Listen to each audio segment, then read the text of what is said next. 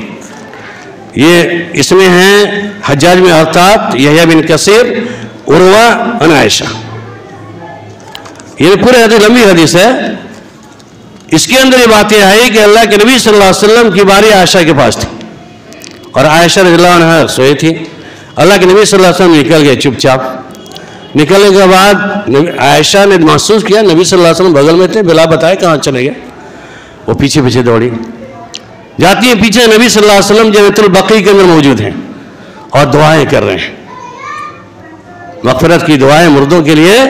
قبرستان جنت البقیع آپ جانتے ہیں، جو سعودی کے اندر جانتے ہیں، مسجد نبی قریب ہی ہے. ایک بھی قبریں وہاں نظر نہیں آئیں گی اونچی، سب برابر ہیں.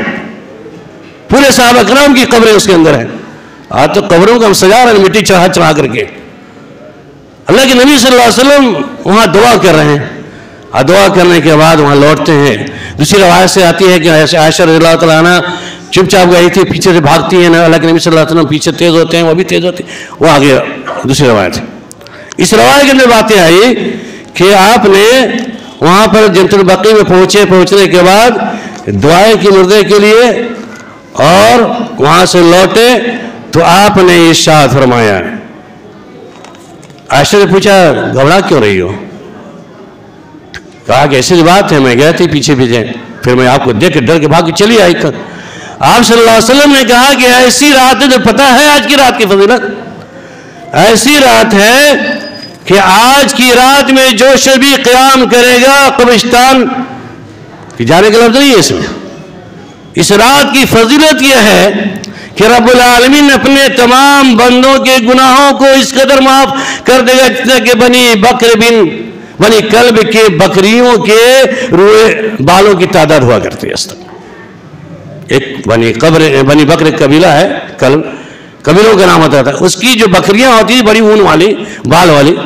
کہا کہ آج کی رات کی عبادت کی فضیلت یہ ہے کہ جو اس میں عبادت کرے گا اس کے تمام اس کے عوض میں اس کے بال کے برابر جتنے گناہ ہوں گے سب معاف ہو جائیں گے. اس سے استدلال کیا لوگوں نے کہ اللہ کے نبی صلی اللہ علیہ وسلم جنت البقیع گئے تھے تو ہم جاتے ہیں.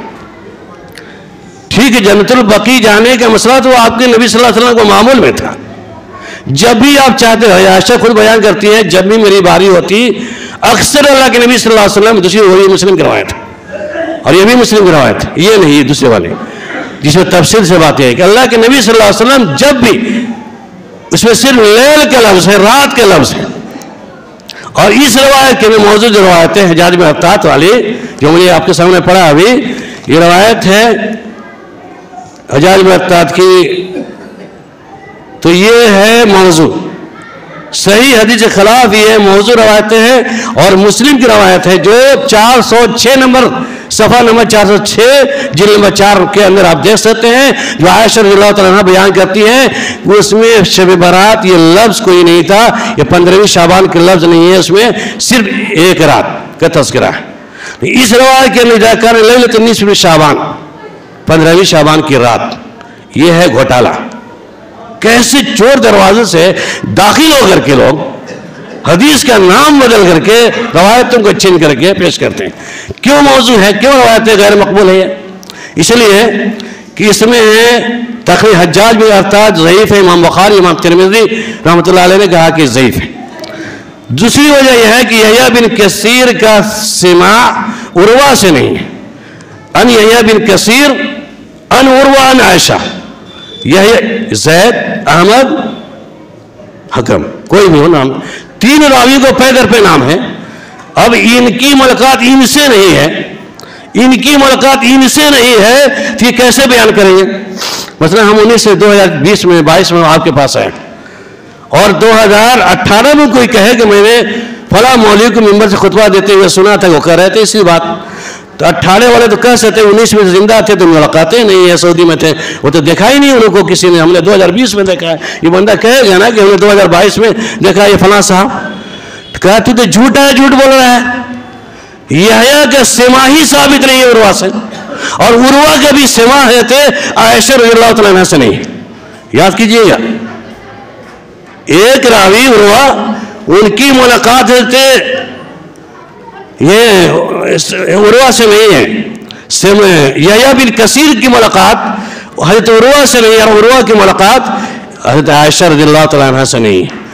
اس میں 2 راوی کبھی سنا ہی نہیں بیان کرتے ہو، کہہ کہ ہمیں اس کی روایت میں تذکرہ آ جائے تاکہ حدیث کی مقبولیت ہو جائے روایت کی. انہیں باطل قرار دیا گیا ہے، کہا کہ یہ موضوع ہے، باطل ہے، گڑی ہوئی ہے. علامہ زیلی حنفی رحمۃ اللہ علیہ اور بدر الدین حنفی رحمۃ اللہ علیہ نے عدۃ قاری کے اندر کہا کہ یہ باطل ہے، ضعیف ہے، اور اس سے استدلال پکڑنا کبھی بھی درست نہیں ہے. اب قبرستان جانے کی روایتیں باطل ہو گئی، روزہ رکھنے کی روایتیں باطل ہو گئی، نماز پڑھنے کی روایتیں باطل ہو گئی. اب کس بنیاد پر مسلمان عمل کریں؟ ہاں قبرستان جائیے، زیارت کا حکم ہے، صحیح حدیث کے اندر ہے. کوئی عائشہ ہی کی روایت ہے، مسلم 706 نمبر کی حدیث، اور اس میں ہے کہ عائشہ رضی اللہ تعالیٰ نے بیان کیا. لیکن اس میں جو روایتیں آئی ہیں، ایک آپ بیتی ہے کہ میں ڈر گئی کہ اللہ کے نبی صلی اللہ علیہ وسلم بعض عورتوں کے بعد چلے گئے، پھر میں دوڑتی ہوئی گئی تو دیکھا جنت البقیع میں تھے. لمبا واقعہ ہے. تو اللہ کے نبی صلی اللہ علیہ وسلم آئے تو پوچھا کیوں ہانپ رہی ہو؟ انہوں نے کہا کہ میں ڈر گئی کہ آپ کہیں دوسری بیوی کی بات تو نہیں چلے گئے. تو آپ نے کہا کہ نہیں میں گیا تھا، جبرائیل صلی اللہ علیہ وسلم آئے تھے، مجھ سے کہا کہ جاؤ جنت البقیع کے اندر دعا کرو، اس لیے میں گیا تھا. یہ اصل حدیث صحیح مسلم کی روایت ہے. اور اس کے علاوہ نسائی اور ترمذی کی روایت، یہ جو حجاج میں آتا ہے تو روایت پیش کر کے استدلال کیا جاتا ہے جنت البقیع جانے کے. آپ جنت البقیع جائیے، اپنے قبرستان جائیے، زیارت کا حکم ہے، زیارت کیجئے، خوب زیارت کیجئے، لیکن مخصوص ایام کے اندر، مخصوص رات کے اندر کبھی بھی جائز نہیں. اس لیے ہم مسلمان ہیں، محمدی ہیں، محمد رسول اللہ صلی اللہ علیہ وسلم کی سیرت اور سورت پر عمل کرنے والے. سورت بھی بنائی محمد کی طرح اور سیرت کو اپنائی نبی صلی اللہ علیہ وسلم کی طرح. ورنہ آج ہم یہودیوں کی نقالی میں دیوالی منانا شروع کریں. آج تو بہت ساری مثالیں ہیں سماج کے اندر جو افسوس کے ساتھ کہنا پڑتا ہے کہ ہم حدیثوں نے بھی یہود نصارہ کی نقالیں شروع کی ہے. میں نے بتایا تھا حدیث کے خطبے کے اندر مختصراً. اور اس مہینے کی خصوصی عبادت کے اندر جو میں نے بتایا ہے، بہت سارے ہمارے سماج کے اندر رہنے والے بھائی، ان کی عورتیں نماز پڑھتی ہیں رات کے اندر، تلاوتیں کرتی ہیں، روزہ رکھتی ہے دن کے اندر. میں بچپنے میں تھا تو میں سنا کرتا تھا، بڑی مائی پوچھا کرتی تھی کہ شیورات کا روزہ کب سے رکھا جائے گا. ابھی بھی کوئی پوچھ دیتی ہے کبھی کبھی. ہم نے کہا کہ مہینہ میں کوئی عبادتیں نہیں ہے، روزے ہی نہیں ہے. ابھی بتائیے اپنے گھر کی عورتوں کو، ماں بہنوں کو، بڑی جو عورتیں ہیں رکھتی چلی آ رہی ہے، آپ بتائیے کہ خصوصی اعتبار سے 15ویں رات کا نہ تو قیام ہے اور نہ دن میں روزہ رکھنا ہے. تاریخ روزہ رکھتی ہے تو رکھیے، اچھی بات ہے، لیکن خصوصی اعتبار سے ثبوت نہیں ہے. باتیں یہ پیغام دینا ہے. اور تمام جو علاقے کے لوگ آتے ہیں مسجد اللہ کے فائدے سے، سب اپنی باتیں رکھیے گھر کے اندر، اپنی عورتوں کو سمجھائیے. اپنے ماحول کے اندر جو بگڑے ہوئے حالات ہیں، جو یہ بدعات کو فروغ دیا جا رہا ہے، اس بدعات سے روکنے کی کوشش کیے. ورنہ یہی حال رہا. آج تو وہ بھی شعر ہے، وقت کی قلت ہے. ایک ہندو پنڈت نے جتنا طنزیہ اشعار پیش کیا تھا، کیونکہ مسلمانوں نے ان کی نقالی شیورات کی نقالی دیوالی سے، دشہرے کی نقالی محرم الحرام سے، اور ان کے بھجن ہری کیرتن کی نقالی قوالیوں سے، ان کے پرشاد کی نقالی تبرک سے. یعنی یہاں تبرک ہے تو وہاں پرساد ہے، یہاں قوالی ہے تو وہاں بھجن ہے، یہاں مندریں ہیں تو یہاں مزارات ہیں، یہاں قبرستان ہے تو وہاں شمشان گھاٹ ہے. یہاں بھی ملک چادر چڑھانے کا مسئلہ ہے، یہاں بھی ہے. اس کے بعد بھی ہم تو سنی مسلمان ہیں، ہم سنی مسلمان ہیں، ٹن سنی مسلمان ہیں. یقیناً تمہارا عقیدہ ہو سکتا ہے، تمہارا عمل ہے باطل عقیدہ ہے، باطل نظریہ ہے، ان کے کلمہ گو ضرور کہلاتے ہو، لیکن مشرک سے کوئی شابہ نہیں اثر کرتا ہے. لیکن جو کرتا ہے کرتا رہے، حدیث کے خلاف میں قرآن کے خلاف میں عمل کرتا رہے، مبارک ہو تمہیں، نام رکھنے میں کچھ نہیں ہوتا ہے. لیکن ہم مسلمانوں کا معاہد توحید پرست مومنوں کا عقیدہ ہے کہ رب العالمین ہی ساری حاجتوں کو پورا کرنے والا، تمام لوگوں کی مغفرت کرنے والا رب العالمین کی ذات ہے. بیان ہی عبادتیں مقبول ہوں گی صرف اسی بنیاد پر کہ وہ عبادتیں اللہ کے نبی صلی اللہ علیہ وسلم سے ثابت ہوں. اور عقیدے کے اعتبار سے جب عقیدہ مضبوط نہیں ہوگا، عمل میں خلوص نہیں ہوگا، ہم بدعات بھی کرتے رہیں، نماز بھی پڑھتے رہیں، بدعت والی نماز بھی پڑھتے رہیں، اس کے بعد بھی کہیں کہ ہم بھی تو اہل حدیث سے، ہم مسلمان ہیں، فلاں ٹھکانے ہیں. بدعت کی بہت ساری مثالیں اہل حدیث کے اندر خرابی آ چکی ہیں. لیکن جو اہم مسئلہ نماز کا ہے، جو میں نے بتایا تھا توفیق میں اللہ نے دیا تھا 50 وقت، 5 وقت کی نماز کی ادائیگی ہم نہیں کر رہے ہیں جو صحیح حدیث سے ثابت ہے.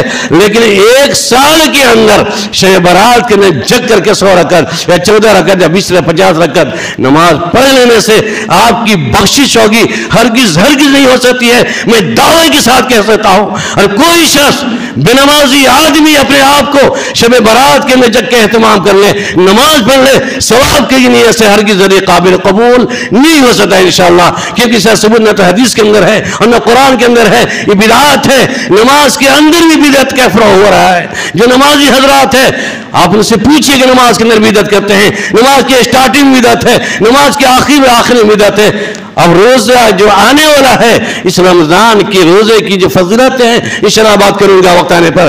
لیکن اس رمضان کی ابتدا میں بدعت صرف اسٹارٹنگ ہوتی ہے. روزے کی نیت جو کرتے ہیں نویت ان اصوم غد من شہر رمضان، یہ بدعت ہے. کیا بھی ثبوت حدیث کے اندر نہیں ہے. اور اسے نویت ان اصلی 4 رکعات میں صلاۃ الظہر، میں صلاۃ العشاء، میں صلاۃ الفجر.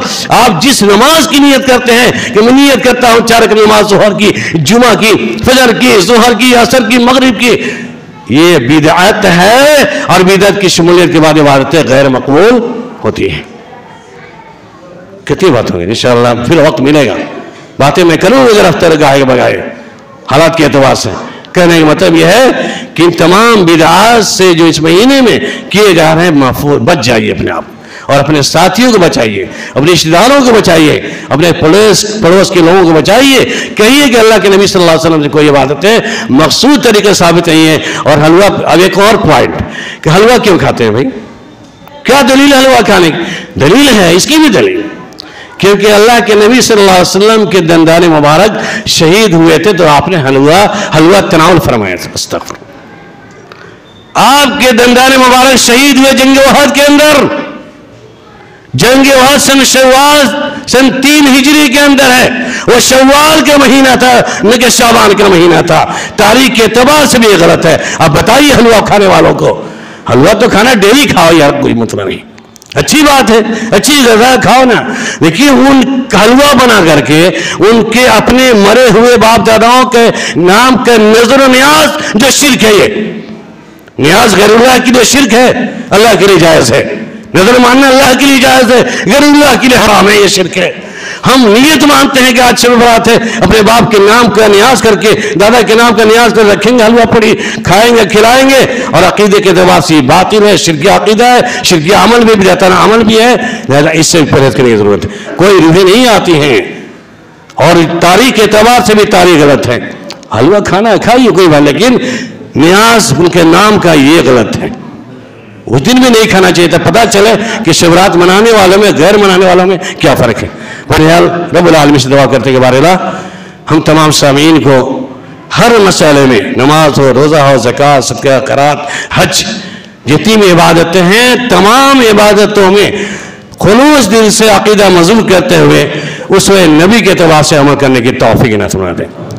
بہرحال تمام مسلمان مرد عورتوں کے دلوں سے شرکیہ عقائد اور شرکیہ امور سے بچنے کی توفیق عنایت فرما دیں، اور سنت پر ہر میدان میں عمل کرنے کی توفیق عنایت فرما دیں. بہرحال ہم غافل مسلمانوں کے دلوں کے اندر اصلاح کا جذبہ پیدا فرما دیں، اور اپنے آپ کو متبع رسول بن کر زندگی گزارنے کی توفیق عنایت فرما دے. بہرحال تمام چھوٹی بڑی جتنی بدعات ہیں، چھوٹے بڑے تمام بدعات سے ہر امت مسلمہ کی محافظت فرما دے. اے متبع رسول بن کے زندگی گزارنے کی توفیق عنایت فرما دے. آمین. وآخر الدعوانا ان الحمد للہ رب العالمین. بارک اللہ لی ولکم فی القرآن العظیم ونفعنی وإياکم بالآیات والذکر الحکیم انہ تعالی جواد ملک.